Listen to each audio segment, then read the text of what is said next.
Hi, everybody. Stefan Molyneux from Free Domain Radio, back with a good friend, Mike Cernovich, a lawyer and the author of Guerrilla Mindset, How to Control Your Thoughts and Emotions to Live Life on Your Terms. His vital web statistics are twitter.com/Cernovich.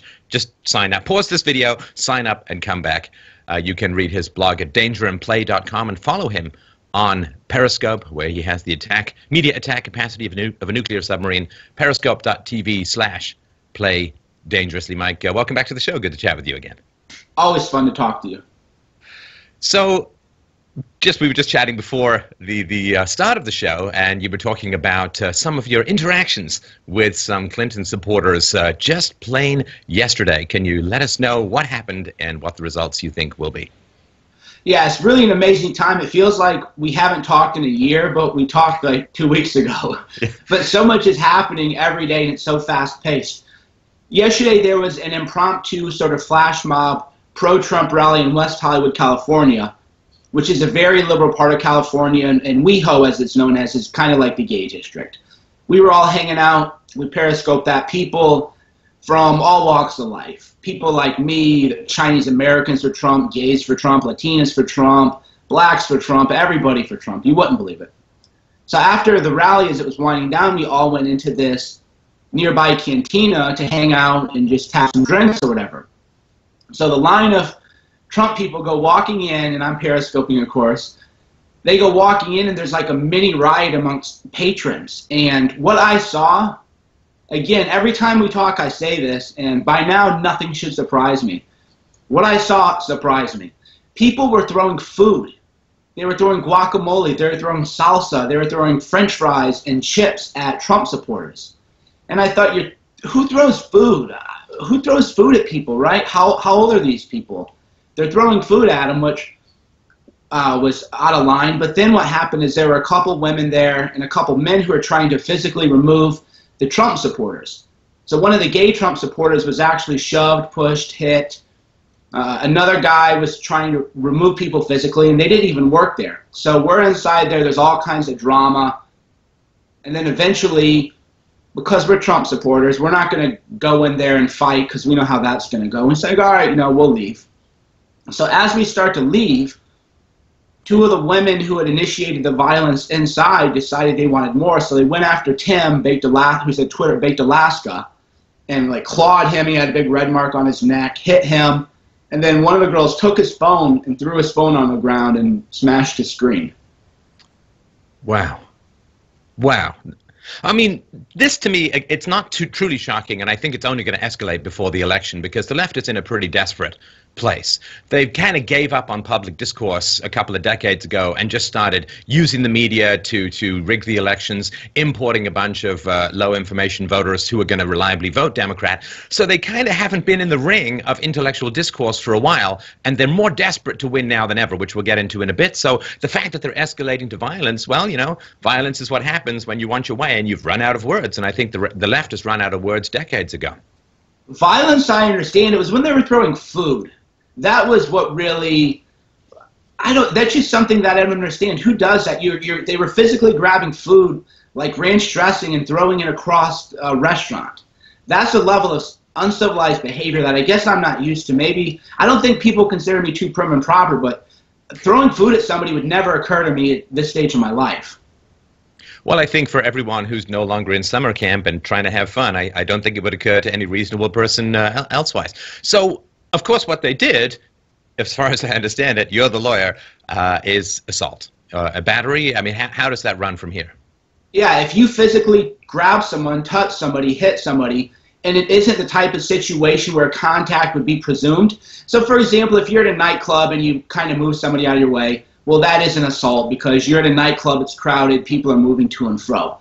But if you just go up to people randomly, grab them, and then, of course, if you hit them, then it is actually legal assault. So here's where we're different, or at least we're, meaning like me, are different than the traditional conservatives. Conservatives have been victims of left-wing violence for, decades. You get spit on. Earlier at the rally, actually, a full can of Monster was thrown at a guy, thrown at his back, an egg was thrown, and dog poop was thrown. So that was earlier. That's just what you deal with. Well, the traditional conservatives just kind of suffer these indignities and say, well, we're going to take the high road and not do anything. But if we did that to them, we'd be in jail. I've had the police called on me over tweets that people thought were too mean. I wasn't threatening anybody. They were just insulting.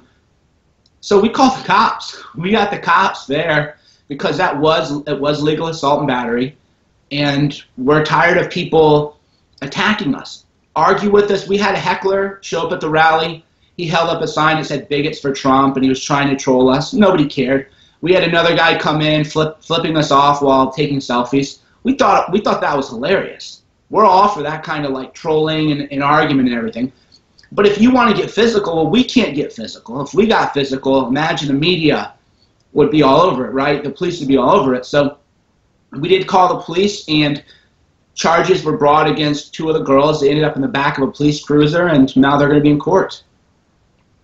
Well, and hopefully, of course, this gives the left some pause if they are considering this kind of behavior again, because the left has kind of been like, you know, that mean girl who like hits guys and then says, well, you can't hit me because I'm a girl. And I think if that changes in terms of repercussions rolling back to the people who are initiating the use of force, I think it's going to give them some pause. Yeah, they don't have good impulse control, so we can only expect so much from these kind of, I mean, the type of subhuman who throws food across a crowded restaurant.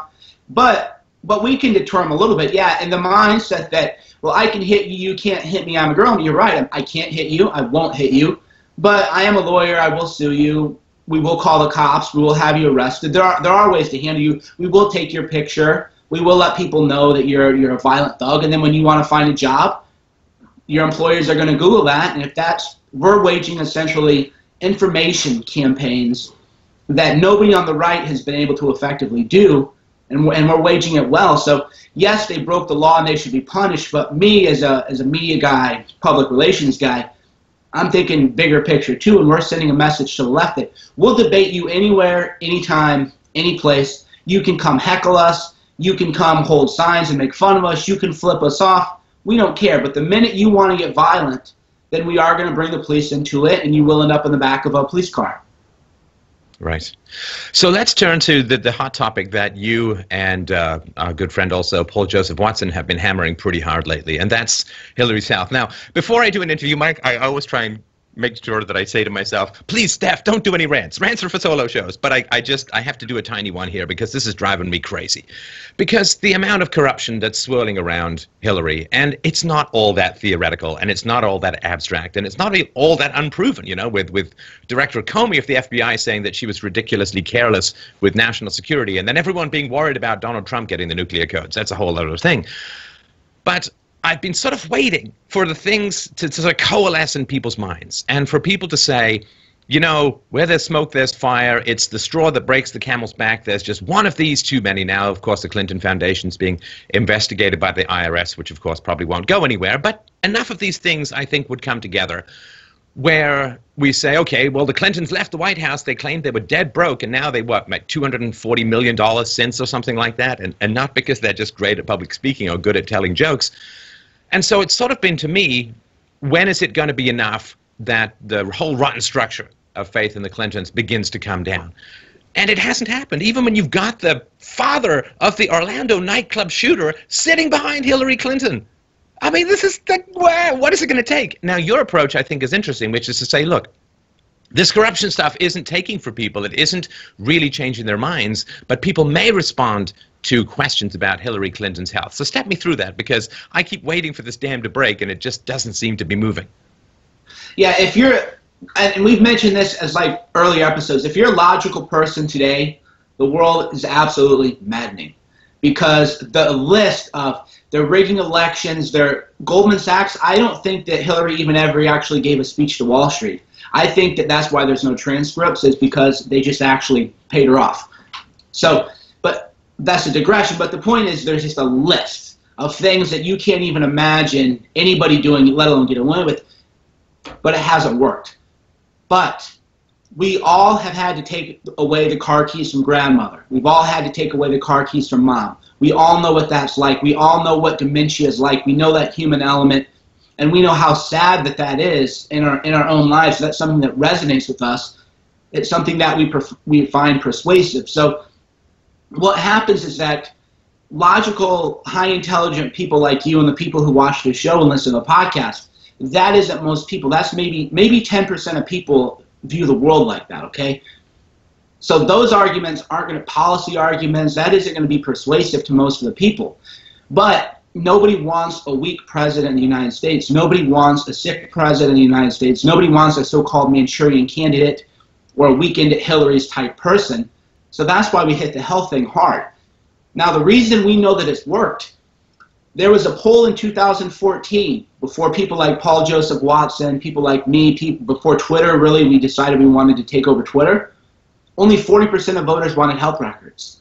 Now, 59% want to see Hillary's health records now. So we've changed the discussion through memes, through cartoons, through pithy 140-character summaries, way more than all the other stuff combined. And that is, again, because people are visual, and poor health and sick health is a very visual thing, whereas corruption is kind of abstract and intellectual, and you have to really think it through. But if you can just show a sick person in front of you, that is going to move people to say, okay, I don't want that person with her finger on the nukes. She might pass out during a warfare. Who knows? Okay, so what you're saying, okay, I think I understand it now. So most people, of course, not involved in intergalactic potential corruption scandals, as seems to be swirling around the Clinton Foundation, but we all have health issues. I've had mine, you've had yours with your skin and so on. We've all had to deal with people who, so it's more visceral, it's more empirical, it's more tangible, and people can connect with it in a way that trying to figure out what security systems were violated or what possible pay-for-play schemes may have been occurring at the Clinton Foundation, that's much more abstract. But because most people live in this sort of empirical reality, they can express and experience health issues much more viscerally than abstract corruption issues. Is that what you mean? Correct. It's right in the flesh. It's just visceral. It's visual and visceral. If you can hit those 2 points, and that's really how you move heart and minds, is everybody knows, yeah, she does look kind of sick now. And then when you look at her face, because, you know, Scott Adams said this a year ago, and people with his background and my background, I can look at a person and, you know, I've read entire books and taken entire courses on micro gestures of the face. So I can tell just by the way a person moves his face, or the way the eyes, if they don't work properly, if their pupils dilate, right away I can tell if a person's lying, all this stuff, right? Adams has done it too. And he said a year ago, I don't know what's going on, but I just look at her face and she looks sick. And now that we brought this health stuff out, as people look at her, they're thinking, yeah, she doesn't look healthy at all. Think about it metaphorically, the picture of health. That's actually a metaphor that we have, right, that we use, because we think that if we look at somebody and they're like vibrant, they have vitality, well, that's the picture of good health. Well, Hillary now we're branding as the picture of poor health, of sick health, and that is moving it. The media's freaking out now, right? The Daily Beast went after Paul Joseph Watson and me on the same day. Dave Weigel of Washington Post went after me. Then they got mad because Hannity talked about it. They went after Hannity. Now the Washington Post again is saying, oh, well, I saw Hillary at that, and I didn't think it's a seizure. But you're not a doctor. Isn't that hilarious? She's saying, well, it wasn't a seizure. Well, who are you, madam journalist, to say whether it's a seizure or not? So we have, when the whole media, CNN actually talked about it, and they talk about it within the context of presupposing that it's been debunked, and they go, oh, these weird Trump Twitter accounts. They always call me a pro-Trump Twitter account because they're just so afraid to name me and to name Paul Joseph Watson. They say, oh, these pro-Trump Twitter accounts write this stuff, and then it ends up on news. Well, yeah. Oh, but Hillary isn't really sick. That picture is blah, blah, blah. So we know it's worked because the media has been playing defense on this for a week. So let's list through some of the things, and again, just to be clear to everyone, neither of us are doctors, this is all speculation, although there are some doctors with significant decades of experience who've weighed on this as well, as you will put the link to your article on dangerandplay.com.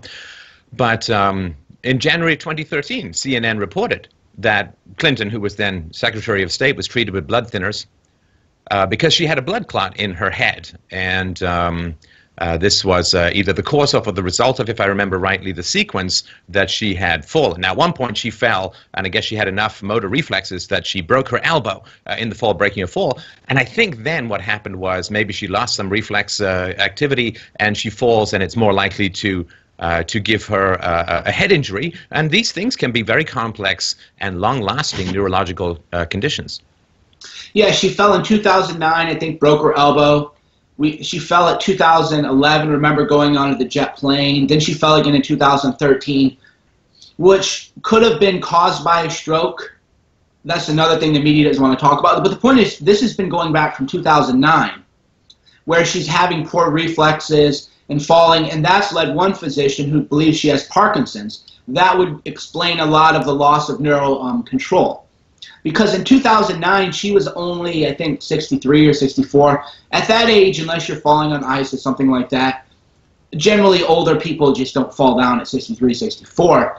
But if she had a neurological type of condition, then that would explain the loss of reflexes, some of the way she spaces out now. When you watch her, sometimes she just freezes and looks, and they don't know what's going on. And that video, of course, that we showed where her handler kind of comes up and rushes to the stage, the way they knew what to do, right? That video was so powerful when, remember, that there were supposedly an animal rights protester came in, they held up a sign, and Hillary just goes like this. And spaces out, and the handler You're in the comes headlights, up. right? Yeah, he comes up, rubs her shoulder, it's okay, keep talking. Oh, and then she repeats this, okay, we're going to keep talking. That is what actually got me looking into Hillary's health. Before that, I had never looked into it. But I knew from my background in, lawyering and persuasion and marketing and hypnosis and all that other stuff that Scott Adams talks about and has done too. Right when I watched that video, I go, this isn't a Secret Service agent protecting Hillary. But this is some kind of hypnosis or some kind of trained handler who knows how to bring her back out of that hypnotic state. So she was frozen. Right? You saw the video, didn't you? Everybody. Yeah, oh, I've seen it. Yeah, so she freezes, and then this big guy comes up and starts, and the mic picks it up, right? He's like, yep. You're okay, just keep talking, just keep talking. And then she kind of repeats that and then kind of reboots and gets back into her speech. That is a very strange moment. And of course, if anything like that had happened to Trump, I mean, the media would be 24/7 on it. Yeah, and because, you're an intellectual, your audience is intellectual, we all know that if you talk, you have like what was I going to say? We all understand that. That isn't what Hillary did. She didn't just trip over her words and maybe got lost in a train of thought. She actually froze for 5 to 10 seconds, completely froze, completely out of it, and then her handler came in, and again, what he did was coach. That wasn't impromptu. That wasn't him protecting her. That had been done before. So we know, and remember Huma Abdullah had said, I think in that email in 2011, remind Hillary what you're talking about because she's often confused. So we have this mountain of evidence about Hillary's health to where it isn't just one picture. The media wants to say, oh, that one picture where she's being helped up the stairs, she had fallen. Well, I thought, wait, how many times has she fallen? Though it's weird that their defenses of Hillary actually raise more questions than they actually defend her. Like, well, wait, so you're saying Hillary fell down again? How many times has she fallen down, and why is she falling down all the time? So the evidence is mountainous, but ultimately, just look at her.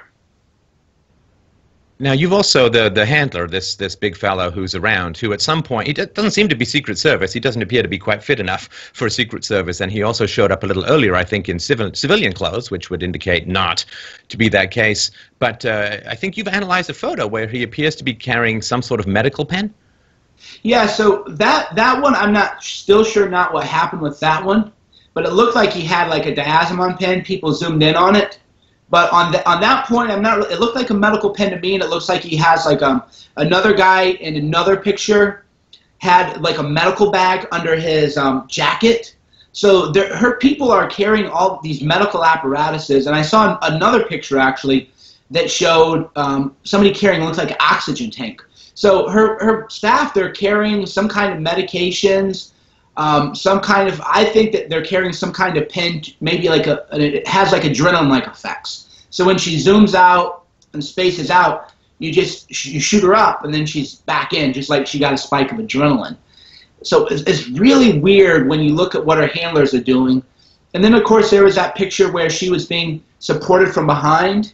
So she was standing up, and then, so I looked at that, but the beautiful thing of the internet is then you have thousands of people look at the pictures. Well, there's one guy holding her, and then there's one guy to her left in a brown jacket, and he has what looks like a black medic bag under his suit jacket.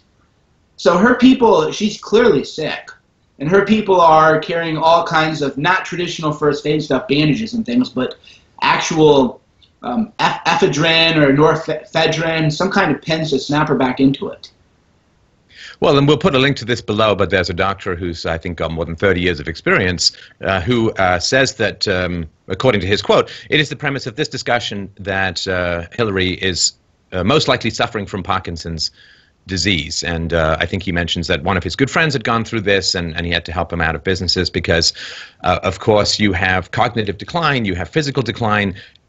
It's not a sudden thing. It seems to be somewhat gradual. That's the last thing you want when somebody's got the presidency. It's a highly stressful situation, and some of these issues can be triggered by stress, apparently. And for somebody to be in that kind of cognitive decline situation when they've got the most stressful job in the world, it seems like a perfect recipe for a catastrophic set of disasters. Yeah, I tell people if you're voting for Hillary, you're not voting for Hillary, you're voting for Huma Abdullah, and you're voting for her handlers, because Hillary is in dementia and cognitive decline. That's why she doesn't hold press conferences. Her rallies, she doesn't really have very many rallies. There's a reason for that. Her people are trying to keep her out of the public spotlight. And if she's at a press conference and there's media just coming after her with questions, then they know that she'll freeze up. And that's why the media hasn't pushed the issue. Every day the media should be saying, well, it's been 250 days since your press conference. 251, 252. Have a press conference. Boy, give us the press conference. They would do that to Trump. But with Hillary, they give her a pass, and that's because, it's my belief, of course, I don't have any facts to believe it, but just based on what I know about the world, the journalists know that Hillary is sick. That's why they're giving her a pass on the press conference.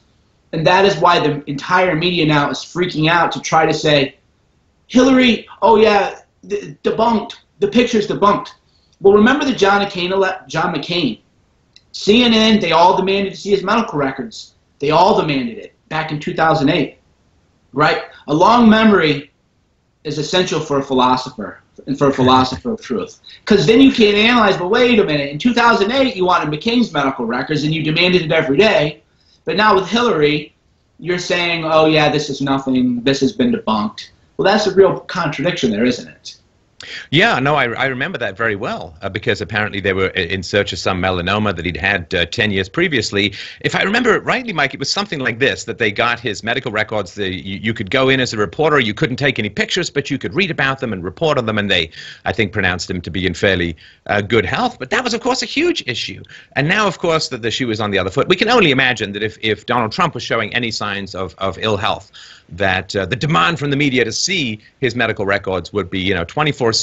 But again, there's this ridiculous cover-up that is so revealing. I mean, this is what I think the Trump campaign plus the Hillary campaign is doing, is shining a huge spotlight on media bias that previously was kind of anecdotal and theoretical, but now is like full frontal Gestapo searchlight to the face, irradiate and get rid of all delusions about impartiality from the media. I think someone on CNN recently said, well, we've done everything for Hillary we possibly can. I mean, they're not even pretending at the expense of their ratings. Yeah, now they just do hoaxes. It used to be, well, I knew they're biased because I'm biased. When people say, I always tell people, look, like, I want Trump to win. Everything that I say, you should filter through that bias and check my facts, and if you disagree, disagree. We're all biased, but I don't actually hoax. The media hoaxes now. It isn't even an issue that they're biased. They just outright lie about stuff. They outright cover up the truth. They cover up the facts. So is far worse than it had been in years past. And the interesting thing, back to John McCain's medical records, well, he maybe had a melanoma. Hillary has a brain job. The job of the president is based entirely on what's here, your judgment, your experiences, your cognitive health. Hillary has a brain condition, so that is 10 times more relevant than maybe John McCain had too much sunburn one time and had a mole removed or something like that. So the media should be pushing, if they had any integrity, they should be pushing harder to get Hillary's medical records than they should be of McCain. And me personally, I want Trump's records and I want Hillary's records, and I want them all public anyway. I'm tired of this. You want to be president, guess what? I don't get privacy. The NSA is going to spy on me. You don't get privacy. I want your medical records, and I want them printed out, Trump's and Hillary's. I want their cholesterol, their LDL, their triglycerides. I want to know every pill they've ever been on. I want MRIs. So what I want is actually more than what the media wants, because I want both of their medical records, full records, and just let the people read it. Right. This election cycle is mental, just to characterize it that way. And I think it's particularly mental because I can't remember a time when the stakes have been higher. Of course, Hillary is potentially fighting for freedom from penitentiary, right? Because if Trump gets in, I think he's talked about prosecuting Hillary. So that's going on. And of course, the Clinton Foundation, which would involve Bill, Hillary, and Chelsea, would be under scrutiny. And interesting to see what would come out of that. There does seem to be some pay-for-play indications coming out of some of the emails that have been discovered recently. And so she's kind of fighting for the freedom of her family in many ways, should all of this stuff come to pass. And that's one aspect. But the second aspect, of course, is if Trump builds the wall and if small deportations followed by a large exodus of self-deportations down south of the border goes on, then the Democrats will have lost one of the key voting bases that have kept them in power for so long, or at least, and by kept them in power, I don't mean that they're always in control of the presidency and the Congress and the Senate, but what I mean is that the media has cowed the Republicans into becoming pseudo-Democrats in many ways because of this voting bloc and this voting base. So it is not just that she wants to become president. It's that she may face an alternative of jail should Trump come in, and her family as well. And also, if Trump wins with the border and with the self-deportations, one of the key voting blocs of the Democrat Party is going to drain away south. It is the survival of the entire left that's at stake here. And I think that's one of the reasons why this hysteria is becoming so intense. Yeah, the left is a caged animal now. They realize they're a cornered animal. Another reason that the left is freaking out is because I believe that this is a fight for my life. It's a life or death matter. It's a life or death matter for the West. I want a new car. You know why? Because I like cool cars. I'm thinking, no, I got to keep that money aside for the media work, the media empire, hire people to do stuff. This is a fight for Western civilization.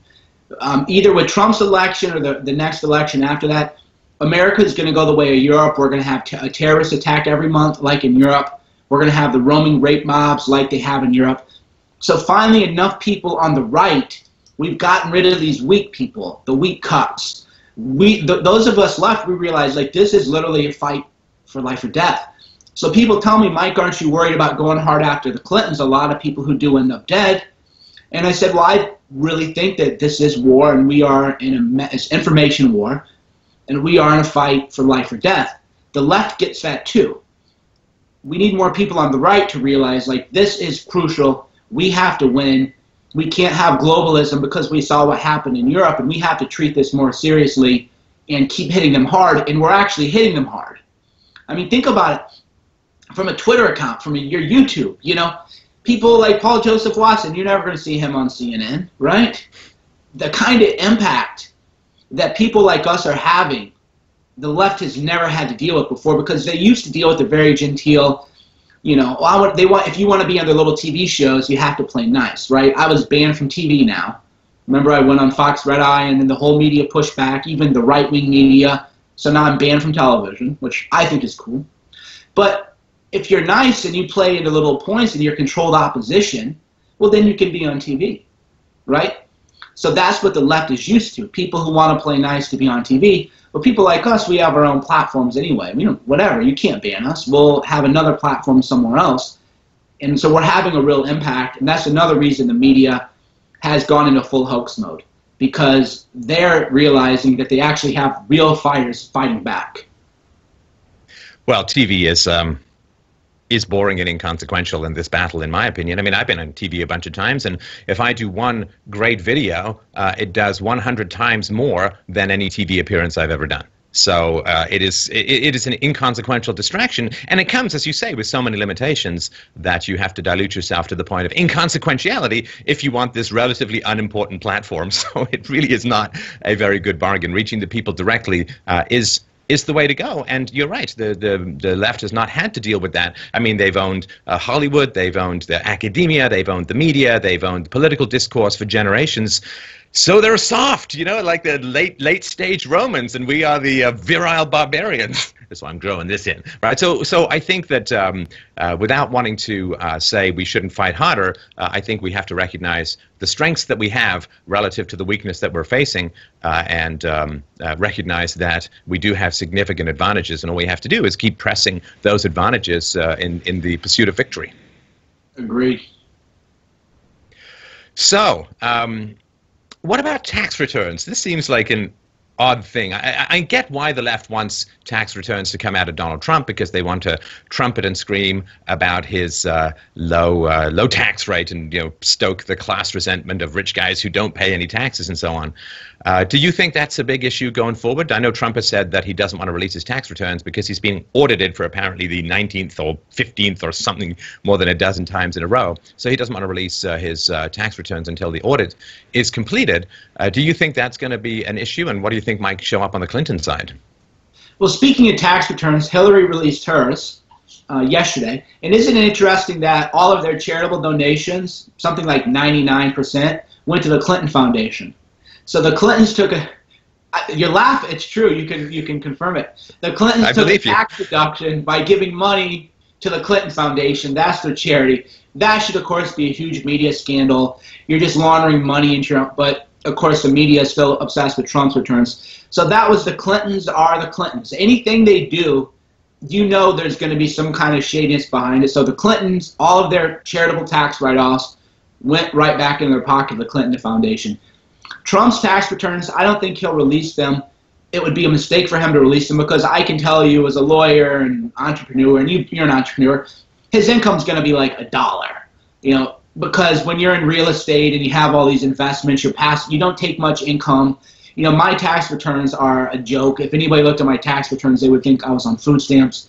You know, because you have money in investments. You don't want to take money as income. So what it'll just show is Trump will probably have $100,000 in income or something like that, because if you can defer income by investing it, by maxing out self-employed 401ks, by throwing money into other businesses, then that's what you're going to do as an entrepreneur. And the media knows it, but they know that most people don't really understand how the tax game works at a high level. So they'll just try to say, or they'll try to say, well, Donald Trump is broke, he only made $100,000 last year.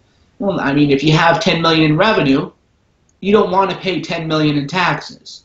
You want to pay almost no taxes. So if you can take that $10 million and buy equipment, buy cars, buy other investments, that's what you're going to do. So Trump shouldn't release his tax returns. Nobody who supports Trump is going to stop supporting him because he won't. And even if he released them, nobody who was on the fence about him is suddenly going to vote for him. So it's a lose-lose. Well, and if the media keeps hitting this issue without talking about Hillary's health records, again, they're just painting themselves into a more and more ridiculous corner. I mean, if I was down to 6% trust in the general marketplace, I'd be looking in the mirror pretty hard and saying, okay, what can I do to turn this around? What can I do to make this better? Because 6% trust would be the death of any business. I mean, imagine if there was some company that produced pills and only 6% of people thought those pills were safe. I mean, the company would be out of business tomorrow. But the media, again, revealing that they are a political arm in many ways of the Democrat Party rather than a money-making venture, and they're willing to burn cash to gain political capital for the Democrats, they don't seem to care that the mainstream trust in mainstream media is down to 6%. Again, for any other business, that would be a revenue-ending situation to be in. Well, you raise a good point. The difference between you and me is that if I insult my readers, they're not going to buy my books. I'm not going to make any money, right? I'm funded actually by hundreds of thousands of small contributions, right? Some people, you know, here's $5. A lot of people ask me to donate. So some people give me thousands, some people give me hundreds, some people give me $5, $1, right? With the media, they all have billionaire sugar daddies. So what we do now is a branding strategy. We call the Washington Post Jeff Bezos blog, because Jeff Bezos is what keeps the Washington Post funded. And then what I do is when David Weigel insults me, I call him Jeff Bezos' sugar baby. Or I'll say, oh, did your sugar daddy tell you to write an article about me? As a branding thing, to remind the same thing, the New York Times is Carlos Slim's blog. These billionaires are keeping these businesses, because they're not really businesses, they're propaganda arms. They're keeping them afloat. So we just need to remind people that, no, these companies don't actually make any money by giving value to people who read the content. They don't write for you to give you value. I always think before I write, before I talk, how can I bring value to, how can I bring it? Like before even coming on your show, like I get up early, you know, I do exercises for my brain. I'm like, I got to bring it to Stefan's audience. Like that's what I have to do, okay? Well, but they don't do it for the readers. They do it for their billionaire sugar daddies, and that's another reason we have to call them out all the time and just ridicule them and mock them and call them little sugar babies and ask how sugar daddy Jeff Bezos is doing. Right, and Coulter writes about this in Adios America, the degree to which Carlos Slim, very rich guy in Mexico, bought out significant portions of the New York Times. He wants there to be immigration into the United States because remittances back to Mexico fund a lot of the people who buy his services. I think he's in cell phone technology and other forms of digital communications. So, yeah, that's his deal. He wants to promote immigration, and that's part of his business plan, and he's got a significant influence, to put it mildly, in the New York Times to help achieve that end. And he's a monopolist. Isn't it interesting that Carlos Slim is a monopolist in Mexico, which means he charges above market rates to poor Mexicans that we're supposed to care about, but the New York Times doesn't find that interesting enough to write about. Isn't that interesting? Now, Mike, one of the big things that you've got coming up this year, back in the day, I think you raised about $80,000 for a movie about free speech. How's that going? When's it going to be released? How can people get a hold of it? And all that kind of good stuff to keep people informed of what's just around the bend for you. Speaking of that, value from readers, yeah, completely crowdfunded. We did raise $80,000 via Kickstarter and money that came in afterwards for Silence, Our War on Free Speech. And the reason we call it Our War is the government really isn't going after people, at least in America, for speech. It's more the online hate mobs. It's the media censoring people. It's the media no platforming people because they don't like you or because they don't think that black women should be able to be pro-Trump, so they won't invite you onto their shows. That is like a soft, pernicious form of censorship, and that's really what we're dealing with now is, oh, if you're, you know, for example, AJ Delgado, Harvard law grad, beautiful woman, intelligent, articulate, but because she's a Cuban, Latina Trump supporter, you'll never see her on CNN. Well, the government isn't saying she can't talk, but the media is going to no platform her because that goes against the media narrative, which is that all Trump people are just these big monsters like me, you know. So that's the premise of the film, is that the censorship is far more pernicious and more invisible. We're going to be done with it in a few weeks, actually. We're looking to get it done into August, early September. Then we're going to enter it into film festivals, and if a festival picks it up, there's an embargo period, and then we'll have to delay release. If it doesn't get picked up, which is win-win for me, if it gets picked up, woohoo, status points. If it doesn't get picked up, I'll just say that they're trying to silence us, and I'll create a whole, you know, marketing thing out of it. But we do want to get it out there before the election because it will have a cultural impact, and if we do have more free speech, Trump wins. So before the election is when we want it out, but if Sundance Film Festival says this is amazing and we want to, you know, some guy wants to give it a theatrical release across the country, well, then we'll think about that. What do you think is happening in terms of the old punishments not working? Because it seems, I don't know, like watching the media sort of thrash around and try and control the narrative is sort of like watching some great-grandfather attempt to figure out an email in DOS. And so these old punishments, right? So you get attacked and you get excluded and so on. And there is this belief, I think, in the media that these punishments are going to work, that are just going to keep you silenced, they're going to drive you out of the discourse and so on. I don't think they realize the degree to which they're actually lighting, like strapping additional rockets onto the alternative media, that these exclusions become badges of honor and ways of getting the word out. I'm thinking, of course, of Milo's Twitter ban to some degree as well. Do you think they're going to figure this out in time, or, you know, that they shouldn't respond at all, but the fact when they go after people, it really tends to raise their profile? They haven't figured it out yet, and the reason is that, so you think about things like an entrepreneur. They're not entrepreneurs. They check boxes. Okay, you go to Princeton, and people pay for you. You know, your parents pay for you to go to Princeton. You get an English degree, you get an internship, you get a job, and you just work for the man. They're employees. That's media. You and I are entrepreneurs, so we think about things in terms of like branding. So I've been banned from TV. That's fucking awesome. You know, pardon the French. I don't know if it's family. That's amazing. Fine, it's fine. Like, talk about marketing hype. I can say now I'm such a threat to the established media that I've been banned from TV. And then if people, you can't argue, like, I've been banned from TV. Tell me who else is banned from television, right? So the media people don't realize, like, oh man, like we actually did him a favor by banning him from TV, because as an entrepreneur, I look for branding opportunities. I look for public relations marketing opportunities. So that becomes the new social proof now, is that you're not allowed to be on their dumb little shows, which don't move the needle, as you said, anyway. But we think of the world as, an entrepreneur sees opportunity in a world of abundance. An employee or a media person, they have scarcity mindset where they just see problems everywhere. So they don't realize that. They think, well, I'm giving that guy a problem. Well, that's scarcity. Abundance is, you've actually given me a big opportunity to hype myself in a way that would otherwise be very annoying, which is another reason I like to hate. You can only brag about yourself and it annoys people. But if you're actually banned from television, then you can like talk yourself up times 10, and people are like, yeah, man, that's cool, you know. So I love it. But yeah, they don't get it. They're not going to get it for a long time because they aren't entrepreneurs. They have the old model of thinking, which is, well, we are prestigious, and doesn't everybody want to be prestigious like us? No, we don't want to be part of your little clubs. In fact, we want to just tear down the little clubs and laugh at you and ridicule you. Well, and of course, I'm a little older than you, but when I was growing up, I saw the media tear apart President Nixon, right? I mean, for stuff that had been done many times before under LBJ and JFK and so on. So the media had the power to undo presidencies back then, and going back even before my day, as I mentioned before, Joseph McCarthy, you know, in search of Soviet spies in the State Department, and as it's turned out, he was correct in many, many ways. You know, they tore that guy apart as well. So the media, I think, grew up with this idea that they are the ultimate arbiters of life and death, success and failure in society. That has been very much displaced. You know, there's a 20-year anniversary of the internet that just, or at least of HTML. And the web that just went past.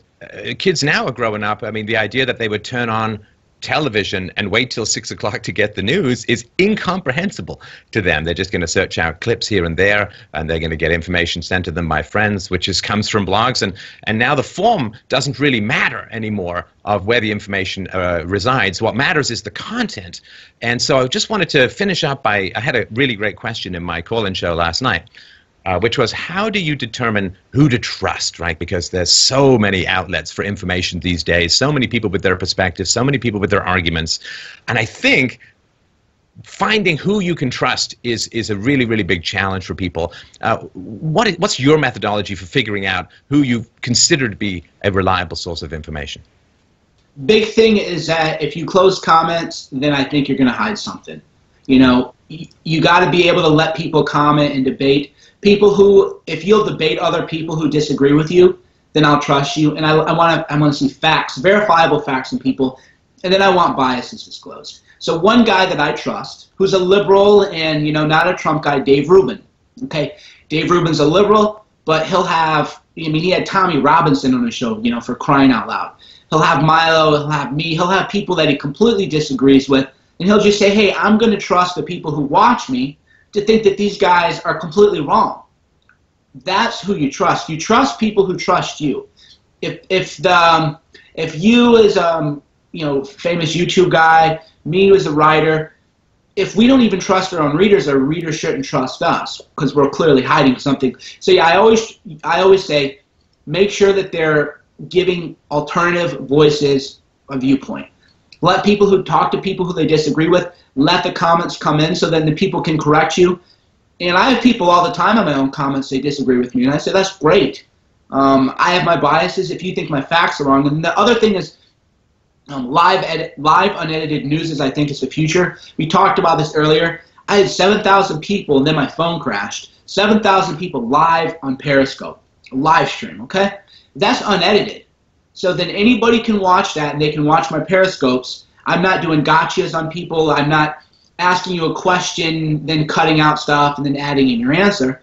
I've just talked to people live on camera. That's, I think, the future of news is people really want live, unedited footage, and then they're going to think for themselves. All right, fantastic, fantastic. All right, so just wanted to remind people, if you didn't listen to me earlier, please listen to me now. Go to twitter.com/Cernovich and subscribe to Mike. The flow of information you're going to get out of this man's brain is sometimes like drinking from a high rational fire hose, but is well worth it. Bookmark and subscribe at dangerandplay.com, and of course you can follow him on periscope.tv/playdangerously. Mike, thanks for the chat. Always a great pleasure. We'll talk again soon, and I hope you have a fantastic week. Thanks again. Talk to you guys.